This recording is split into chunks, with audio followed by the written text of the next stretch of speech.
വറുത്തരച്ച ചിക്കൻ കറി അതാണ് ഇന്നിവിടെ റെഡിയാക്കി വെച്ചിരിക്കുന്നത്. അതിന് വേണ്ടിയിട്ട് ഞാൻ കൂടുതലും ഉള്ളിയാണ് യൂസ് ചെയ്തിരിക്കുന്നത്. 1.5 കിലോ ചിക്കൻ ഉണ്ട്, 2 ചെറിയ സബോള എടുത്തിട്ടുണ്ട്, 4 പച്ചമുളക്, 2 സ്പൂൺ ഇഞ്ചി വെളുത്തുള്ളി പേസ്റ്റ്. നമുക്ക് പാത്രം ചൂടാവുമ്പോൾ വെളിച്ചെണ്ണ ഒഴിച്ചു കൊടുക്കുക. ഒരു 5 ടേബിൾ സ്പൂൺ വെളിച്ചെണ്ണ ഒഴിച്ചു കൊടുത്തിട്ടുണ്ട്. ഇതിലേക്ക് നമ്മൾ അരിഞ്ഞ് വെച്ചിരിക്കുന്ന സബോളയും പച്ചമുളകും കറിവേപ്പിലയും ഇട്ട് കൊടുക്കാം. ഒരു നുള്ളു ഉപ്പും ആഡ് ചെയ്യണം. അതിനുശേഷം അരച്ച് വെച്ചിരിക്കുന്ന ഇഞ്ചി വെളുത്തുള്ളി പേസ്റ്റ് 2 സ്പൂൺ ഇട്ട് കൊടുക്കാം. ഇതെല്ലാം കൂടി ഒന്ന് ഫ്രൈ ആയി കഴിയുമ്പോൾ അതിലേക്ക് നമുക്ക് 2 ടേബിൾ സ്പൂൺ മല്ലിപ്പൊടി ചേർക്കാം. അതൊന്ന് മിക്സ് ചെയ്ത് 1 മിനിറ്റിന് ശേഷം നമ്മൾ 2 ടേബിൾ സ്പൂൺ മുളക് പൊടി, കാശ്മീരി ചില്ലിയാണ് ചേർക്കുന്നത്. അതിൻ്റെ കൂടെ തന്നെ ഞാൻ ഒരു 3/4 ടീസ്പൂൺ സ്പൈസി ആയിട്ടുള്ള മുളക് പൊടി ചേർത്തിട്ടുണ്ട്.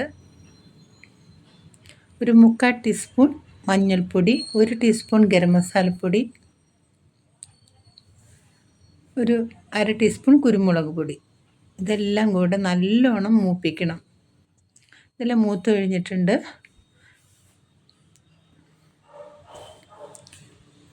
ഇനി ഇതിലേക്ക് നമുക്ക് ചിക്കൻ ആഡ് ചെയ്യാം. ചെറിയ പീസ് ആയിട്ട് നുറുക്കിയ ചിക്കനാണ് ഈ കറിക്ക് ടേസ്റ്റ്. ഇതിലേക്ക് നമുക്കൊരു 1.5 ടീസ്പൂൺ ഉപ്പിട്ട് കൊടുക്കണം. ഇതെല്ലാം കൂടെ നമുക്ക് നല്ലോണം മിക്സ് ചെയ്ത് അടച്ച് വെച്ച് ഒരു 5 മിനിറ്റ് കഴിഞ്ഞ് നമുക്ക് തുറന്നു നോക്കാം.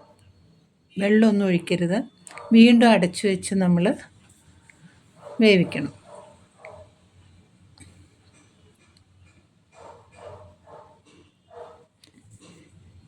ഈ സമയത്ത് നമുക്കൊരു മുറി തേങ്ങ ചിരണ്ടി വറുത്ത് അരച്ചെടുക്കാം. വെള്ളം ചേർക്കാതെ അരച്ചെടുത്തതാണ്. ഇനി കുക്കർ തുറന്ന് നമ്മൾക്ക് ഇളക്കി കൊടുത്ത് അതിലേക്ക് നമുക്ക് ചൂടുള്ള വെള്ളം ചേർക്കാം. ഈ ചിക്കനെല്ലാം മുങ്ങിക്കിടക്കുന്ന വിധത്തിൽ ആവശ്യത്തിന് ചാറ് വേണമല്ലോ, അതിന് വേണ്ടിയിട്ട് നമ്മൾ അതിനാവശ്യമായ വെള്ളം ഒഴിച്ചു കൊടുത്ത് ഇളക്കി കുറച്ച് സമയം ഒരു 10 മിനിറ്റോളം അടച്ച് വെച്ച് വേവിച്ചെടുക്കാം. ഇനി ഇത് അടുപ്പ് മാറ്റി നമ്മൾ അരച്ച് വെച്ചിരിക്കുന്ന അരപ്പ് ഇതിലേക്ക് ചേർത്ത് കൊടുക്കാം. അരപ്പിട്ട് ഒരു 3-4 മിനിറ്റ് കൊണ്ട് നമ്മുടെ ചിക്കൻ കറി റെഡിയാവും. അങ്ങനെ നമ്മുടെ വളരെ ടേസ്റ്റായിട്ടുള്ള ചിക്കൻ കറി റെഡി ആയിട്ടുണ്ട്. എല്ലാവരും ഉണ്ടാക്കി നോക്കണം, കമൻ്റ് അറിയിക്കണം.